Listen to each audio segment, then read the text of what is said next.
Allez, je vous propose d'avancer de quelques siècles pour entrer dans la Renaissance italienne, une époque qui a offert à l'histoire son tableau le plus connu, ou en tout cas le plus mystérieux. La Joconde de Léonard de Vinci est de loin l'œuvre d'art la plus visitée au monde. Eh bien, une nouvelle technologie a permis d'en percer certains mystères. Corinne Magne, Bertrand Lachat et Emmanuel Copeau.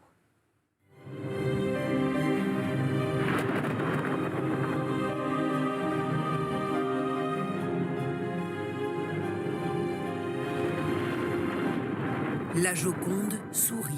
Elle connaît le secret que Léonard de Vinci a caché dans le tableau. Alors observons. L'art et la science se mélangent. Ainsi l'a voulu le maître de la perspective, à la fois ingénieur, cartographe et peintre. C'est ici, à Ravenne en Italie, dans le plus grand institut au monde d'analyse des œuvres de la Renaissance, que démarre notre voyage. En 2004, à la demande du Louvre, le chercheur Pascal Cotte numérise la Joconde. Comme le chef-d'œuvre ne quitte jamais son palais, il en fait faire une réplique quasi parfaite pour continuer à travailler. Et 18 ans plus tard, analyse après analyse, Mona Lisa finit par parler sous la caméra multispectrale inventée et conçue par le chercheur.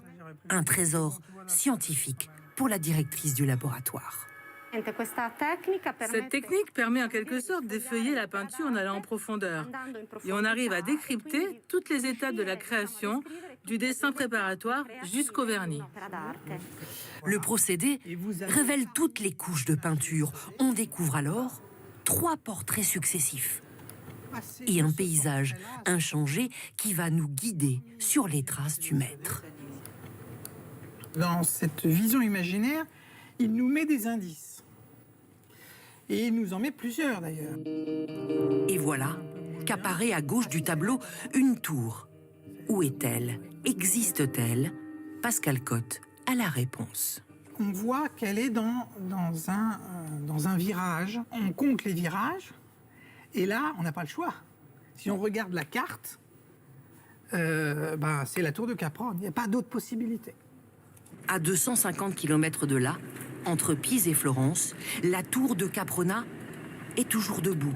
Elle trône, domine 500 ans d'histoire. Il faut y monter. Avec Sylvain Turmel, expert en peinture de Léonard de Vinci, nous entamons notre ascension vers la compréhension. En 1502, à la demande de Cesare Borgia, Léonard entreprend de détourner l'Arno pour assécher Pise, en guerre contre Florence. Il va alors cartographier la région. Cette carte est une sanguine du maître. Son autre leitmotiv est de pouvoir s'isoler avec son élève et non moins compagnon, Salaï. Donc Léonard venait là pour s'isoler dans un endroit culminant où il pouvait tout dominer, tout voir, et sans être vu. Donc il venait là avec son amant Salaï, Salaïno. Il ne faut pas oublier que l'Arno passait en bas, juste en bas de cette falaise. La science au service de son art et de sa romance. Quand le soleil est vraiment bas, les montagnes deviennent d'un bleu magique. Il nous faut maintenant prendre plus de hauteur, à 2 km de là, pour observer la tour de Caprona telle qu'elle figure sur le tableau. Une ascension vers l'ancienne forteresse du mont de la Verruca, presque un pèlerinage. Car c'est bien ici que l'esquisse de la tour a été crayonnée par Léonard. Émouvante récompense pour l'expert, car une partie du chef-d'œuvre est là. C'est la plus belle des découvertes.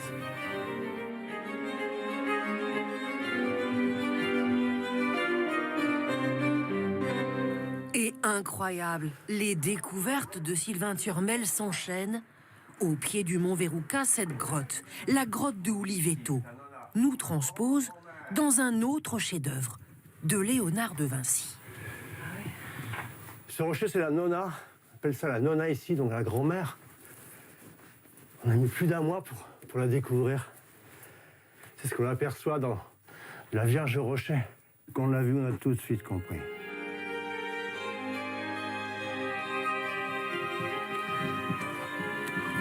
Dans cette province, à l'ouest de Florence, l'esprit du génie universel est partout. À Vinci, son village natal, on vénère toujours le maître florentin. Et stupeur, assis face à l'autel dans l'église du village, il apparaît. Notre hallucination est de courte durée, car on célèbre ici chaque année le jour de son baptême. Ça, c'est la cuve baptismale où ils m'ont baptisé. Depuis, on baptise tous les enfants qui portent le nom de Leonardo dans ce baptistère. Car notre grand espoir, c'est d'avoir un autre génie. Avec l'historien d'art Nicolas Baronti, nous poursuivons notre périple dans les pas de Léonard. Nous voilà dans la banlieue de Vinci, à San Pantaleo, devant la maison et la chapelle où l'enfant illégitime a grandi seul avec sa mère adorée, Caterina. Sur une des pierres, un entrelacs que Léonard a eu sous les yeux toute son enfance. Ce nœud va l'inspirer au point d'en faire sa signature secrète. Ce nœud, c'était sa manière d'affirmer « je suis d'ici », de Vinci. Ça, c'est le nœud de San Pantaleo.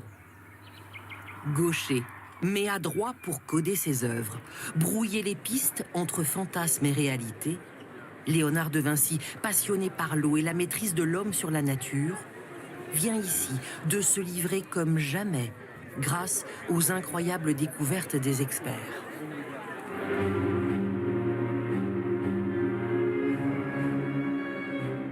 Reste que sous le sfumato de la Joconde et le modelage subtil en transparence de son visage, l'ambiguïté demeure.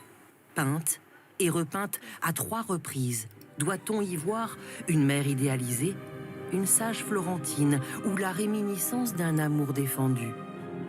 Ce sourire, qui a tant à nous dire, n'en finit plus de nous faire parler.